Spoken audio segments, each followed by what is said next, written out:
This message is sponsored by Greenlight. With school out, summer is the perfect time to teach our kids real-world money skills they'll use forever. Greenlight is a debit card and the #1 family finance and safety app used by millions of families, helping kids learn how to save, invest, and spend wisely. Parents can send their kids money and track their spending and saving, while kids build money confidence and skills in fun ways. Start your risk-free Greenlight trial today at greenlight.com/Spotify. That's greenlight.com/Spotify. Hey, listen to this. All I needed was a new starter. Got a great deal on eBay. Did it myself.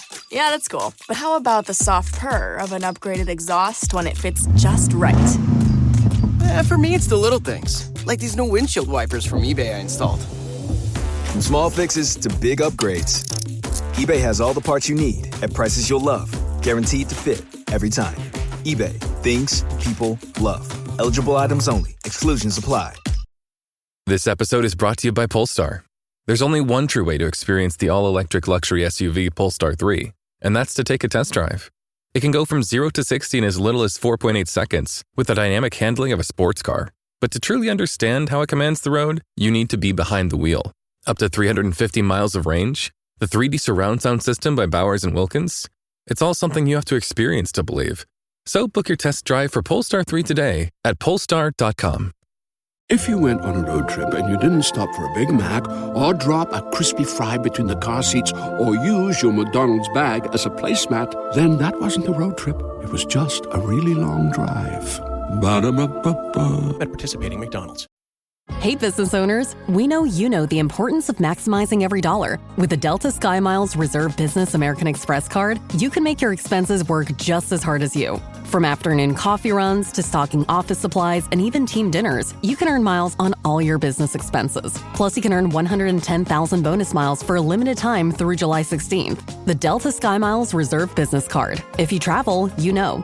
Minimum spending requirements and terms apply. Offer ends 7/16/25. Welcome to the HCI family of podcasts.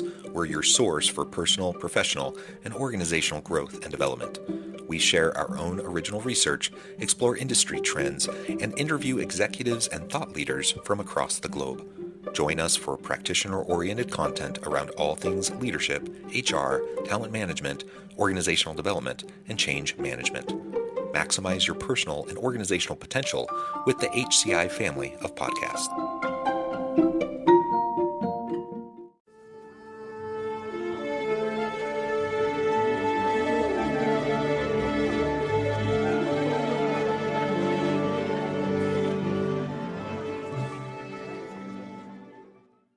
James Ricci, welcome to the conversation today. Great to be here. It's a pleasure to be with you. You're joining us from Canada. I'm south of Salt Lake City in Utah. Montreal, I believe you said. It's a pleasure to have a chance to sit down and talk with you about the future of sustainable personal mobility and how tech is changing how we get around.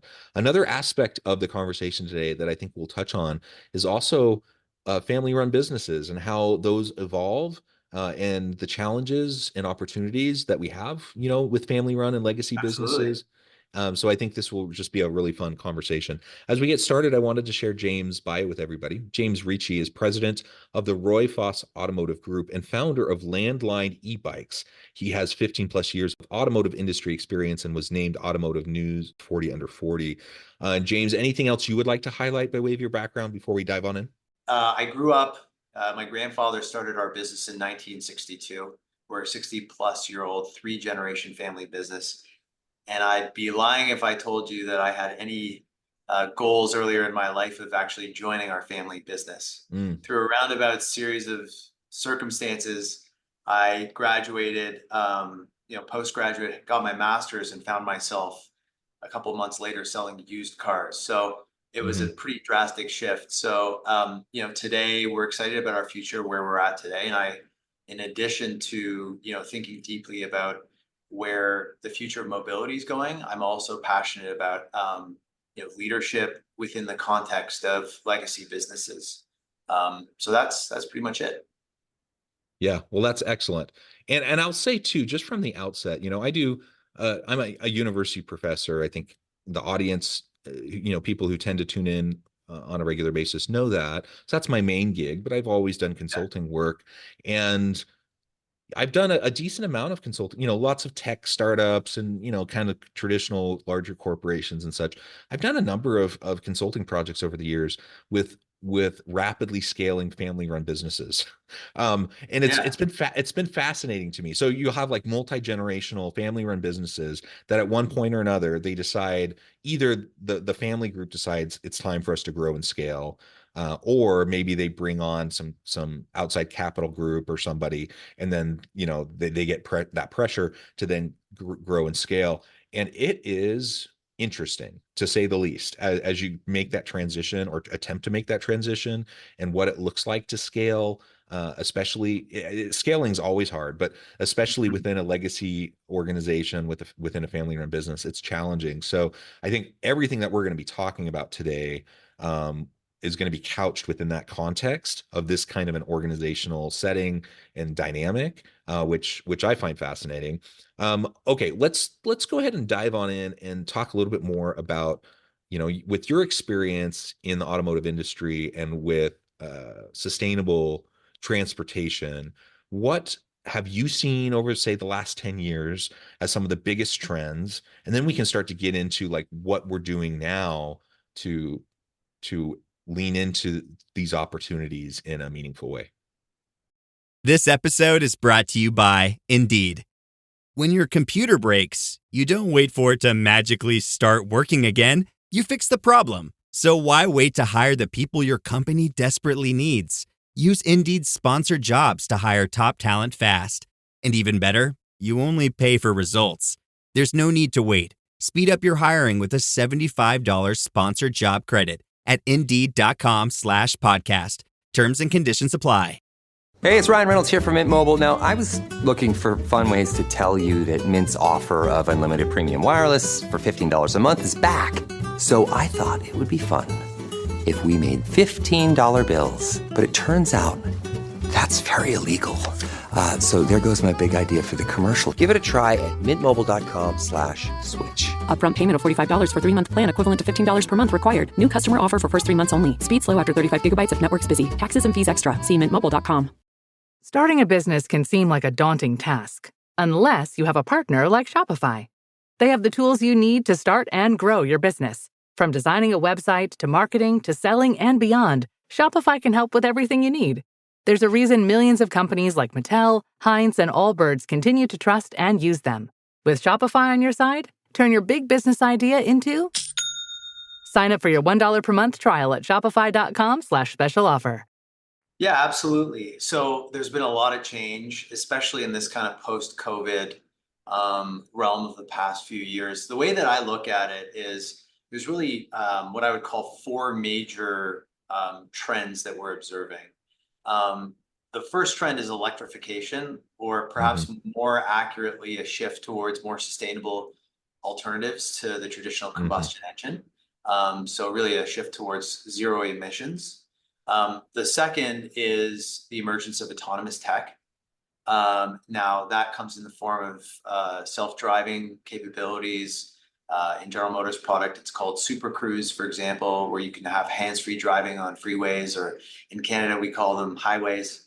And the next kind of trend that we're seeing is connected vehicles. So, we're seeing a shift from vehicles, cars and trucks having, this in-vehicle dashboard and electronics modules being an afterthought to a shift where it really is a computer on wheels. And a lot of the value, in addition to getting from A to B, will be unlocked in how the vehicles connect with each other on the road from a safety perspective, how they connect to the other devices that make our lives valuable. And, there's a whole host of interesting thoughts around the future where, you could leave your car in your driveway, and overnight through an over-the-air update, you get new features that you didn't have the day before. So that's really connected vehicles, and that's really interesting. And then I think the last major trend is a shift, just a general shift. We talk about software eats up most industries, but a shift to the convenience economy. And what I mean by that is the Amazonification of the car business. And we saw, especially during COVID, a lot of dealer groups trying to pivot towards an online sales model out of necessity, so selling vehicles online, and by and large, limited success for a variety of different reasons. But what we are unequivocally seeing right now is a shift, maybe more to omni-channel. So better online experience that speaks more to the in-store experience, and better sharing of information between those flows, so our customers have a more connected experience. So electrification, autonomous tech, connected vehicles, and the convenience economy. Those are the major trends that we're tracking, in our business. Yeah, super interesting. And I'll just also add, so my own personal experience, in this space, not professionally, but as a Yeah, consumer. We drive two electric vehicles. We have a third hybrid family vehicle. I have an electric scooter. I have an electric bike. So like for the last decade or so, that's been the space we've been in, and yeah, we've kind of leaned into that as a family. And we decided, we have solar panels on the house. We're going to try to yeah, go fully electric for our transportation, et cetera. And I've definitely seen massive improvements in the technology over that time. And in fact, our one of our electric vehicles is getting old. Like it's a 2012, so it's 12 years which old. model? It's a 2012 Nissan Leaf, and Okay. and lots of people are like, how is that? It's not a brick at this point. And I'm like, nah, the battery life has actually been pretty Yeah, good. Like it's yeah, it's it's diminished a little bit, but we're in pretty good shape. Anyways, but they're way better now. Like yeah, not just the Leaf is way better, but like so many different brands are just so much absolutely. better now. So many new features now. All of that's wonderful. Um, and then part of our family dialogue is, okay, what do we do with this car that it's getting older, it's kind of past its normal lifespan that most people would consider for an electric vehicle, Yeah. et cetera, and like what are we going to do next, et cetera. We're having those conversations, but just as a kind of an observer and as a consumer, I've been noticing some of those trends that you just mentioned, and we've kind of felt it too, as a family utilizing those types of vehicles. Yeah. Yeah, it's interesting. I mean, depending on where you are, there are different adoption curves. And one of the things that stands out to me right now, even in the kind of highest rates of adoption. So if we look at Canada in general, last year, about 10% of total new retail sales were EVs or some combination of, really plug-in hybrid or fully electric vehicles.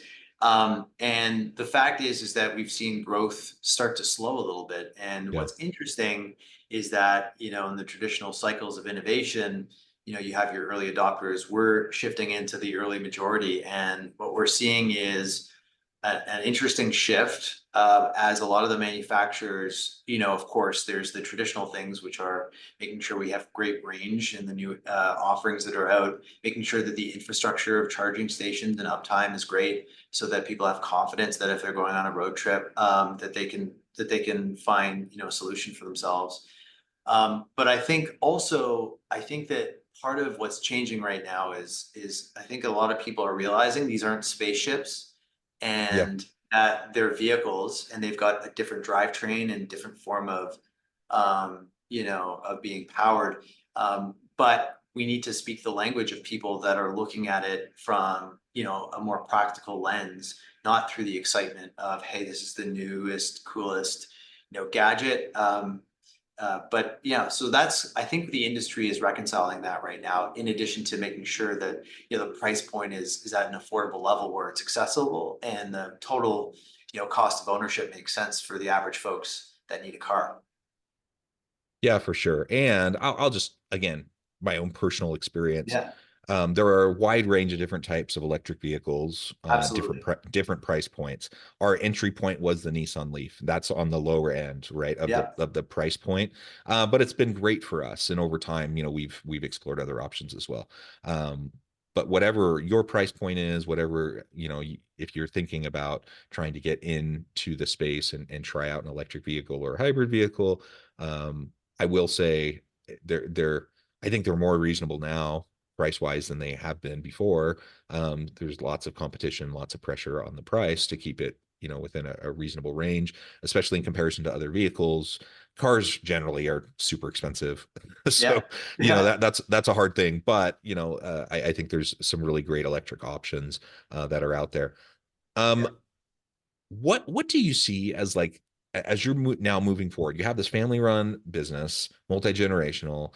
Um, you're moving like this kind of new world of sustainable business, sustainable. I mean, the e-bike, your e-bike business. I mean, that's all about sustainability and personal mobility. What do you see as like your approach moving into the future to lean into this and to leverage this in a productive way?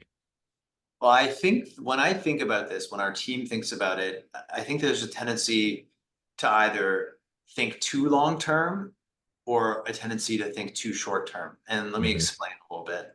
I think on the short term perspective, a lot of businesses, if you study legacy businesses, if you study kind of tenured, um, great history businesses, whether it's Kodak. Kodak is often used as one of the greatest examples of a company that had the technology in the digital camera space before Apple did.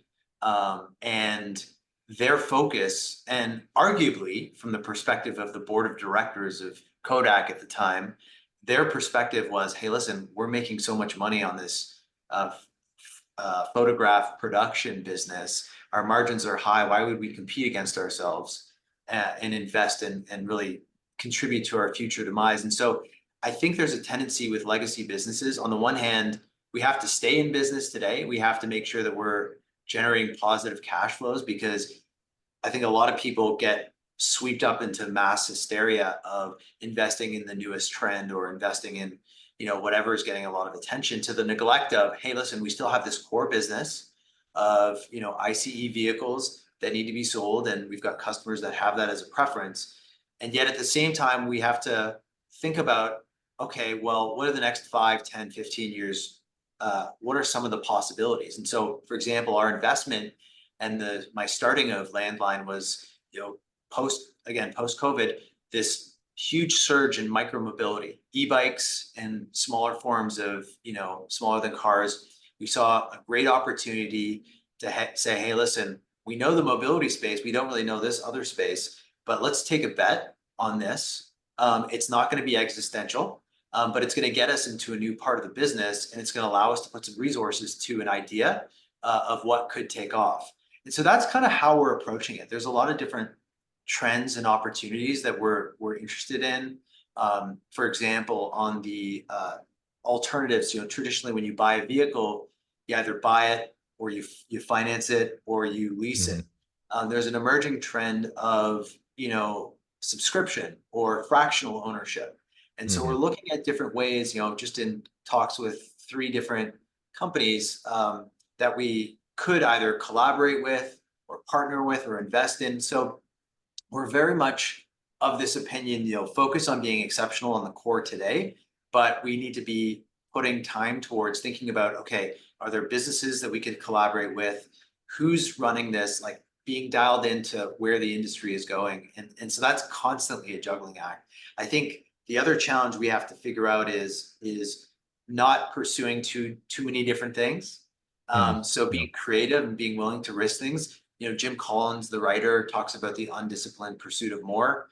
And I often, it resonates for me, because a lot of times we'll just throw a number of things at the wall, but not be focused around a strategy. And that's where I think we on the one hand, we get scared and we overcome, or we have to deal with what, the innovators dilemma of staying in our zone and saying a few years later, who moved our cheese, versus the opposite of trying too many different things and being so, unfocused. So those are the things that we're at a high level thinking about in our business. Something else I'm wondering about, just because I've been seeing more coverage in the news, in the media, around charging stations and like the infrastructure. And there's excuse me, there's been some efforts from the current in the US, at least in the current administration, to support the development of that infrastructure across the nation. But on the other hand, my understanding is there's kind of three major players when it comes to like the charging stations, and one of them just proclaimed like they're kind of getting out of that. They're not going to be focusing on it as much. Tesla, and there are a lot of people with a lot of Teslas who are now wondering, scratching their head a little bit, what's this going to look like as we move into the future. Any thoughts on that? Because like you said, if you're going on a road trip, you want to at least have a sense that you're going to have access to recharging. Yeah. Any thoughts on that? Oh, I have a number of thoughts. I mean, I think that still for most people, um, you know, I think that there's a couple of things. I think that as Tesla mentions that they're shifting away from that part of the business, I think there's been a really important development, which has been the development of the North American charging standard. So all the manufacturers in North America are going to be aligning effectively to use the standard that Tesla uses. And that's a really important and not subtle thing because there will be a rollout and it will take time and we'll have adapters to shift to, and then eventually shift to, the native charging outlets for all vehicles going forward. That's important because what I think we need is interoperability for all the different charging stations. There's still significant investment and excitement in the infrastructure, and so I don't view that necessarily as any sign that in fact, I mean, Tesla continues to grow share. The percentage of vehicles sold that are EV or at least partly EV continues to increase, especially in certain areas. So this will continue to be an infrastructure discussion for many years ahead. I think combine that with the need for in-home charging for multi-unit dwellers as well. So not just single detached homes, but in condo buildings and apartments. And I think the real answer to your question, because charging stations will continue to the network will continue to grow. The real answer to your question, I think, is getting battery technology to a point where we have access to chargers where the time to find a charging station and to refuel is comparable to what it is to refuel your vehicle, your gas-powered vehicle. And I think that we're getting very close to that. There's many different, other businesses that are looking at battery swap technology as well. But I actually don't think with, high-speed charging that we're that far away from that reality. So that's where, I think that combination of one standards, access to, where somebody on in a GM vehicle has access to the Tesla charger and it's seamless, and you've got an app that's native to your, the manufacturer or the brand of the vehicle that you have, where you can see, and have confidence that this charger is available, the uptime, is going to be there. I think that we're on the brink of that, and that mixed with battery tech that it allows us to charge faster is really going to help with adoption going forward.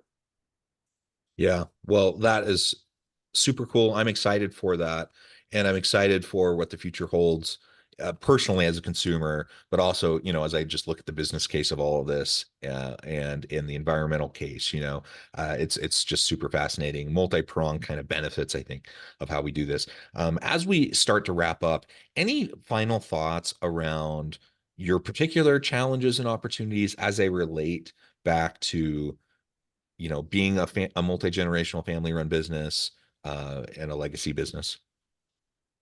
I think my final, maybe one of the, questions that we're thinking about, and it's specifically as, a family-run operation, but it could apply to businesses, other legacy businesses that have been around for a while and have established cultures. And for me, it's really understanding what the drivers of the culture are that have gotten us to a point where we are today, and what parts of that culture we need to respect versus where we need to shift our thinking a little bit. And again, it gets back to this balance between sticking to what we're good at and thinking about, where the future is going. And And the way that I like to think about it is, we've spent a lot of time over the last year, with our executive team, with our leadership team, to build out a scoreboard for what success looks like.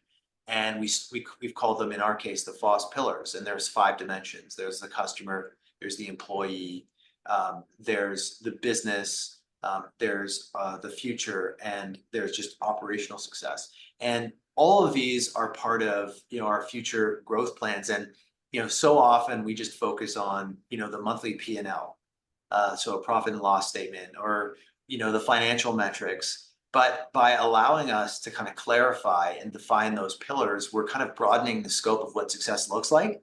And then from there, we can say, hey, listen, what does success look like for each of these pillars? And then taking it down the level and saying, hey, listen, if it's not just about today's profitability, if it's also about community awareness in a real and meaningful way, if it's also about employee engagement and retention, okay, what are these things that we can invest in to really move the needle on that? And that starts to shift our time horizon, believe it or not. As you expand how you define success, we're finding that we're coming up with these things that both address issues today, but also set us up for success in the future. And so I would just challenge people that are out there to say, hey, listen, how are we defining success? And is it only about the numbers? Are there other ways beyond the bottom line for us to say that we can create value into the future? That's kind of how we're thinking about it right now.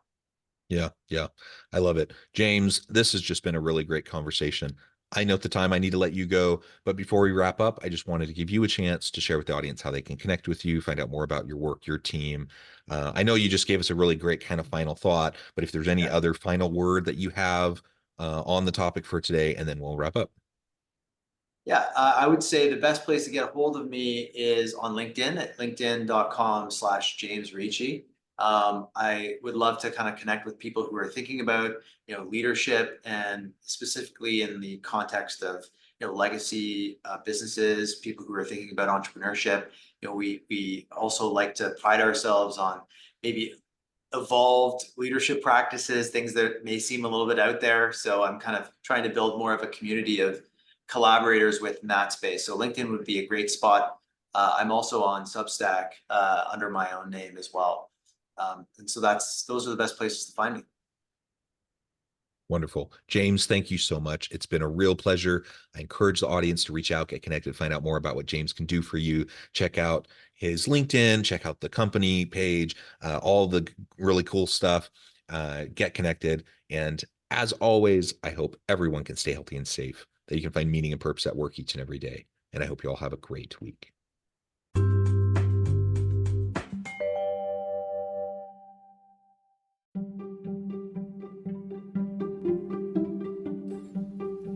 Thanks for joining us for this episode of the podcast. We hope you stay healthy and safe, and please join us again soon.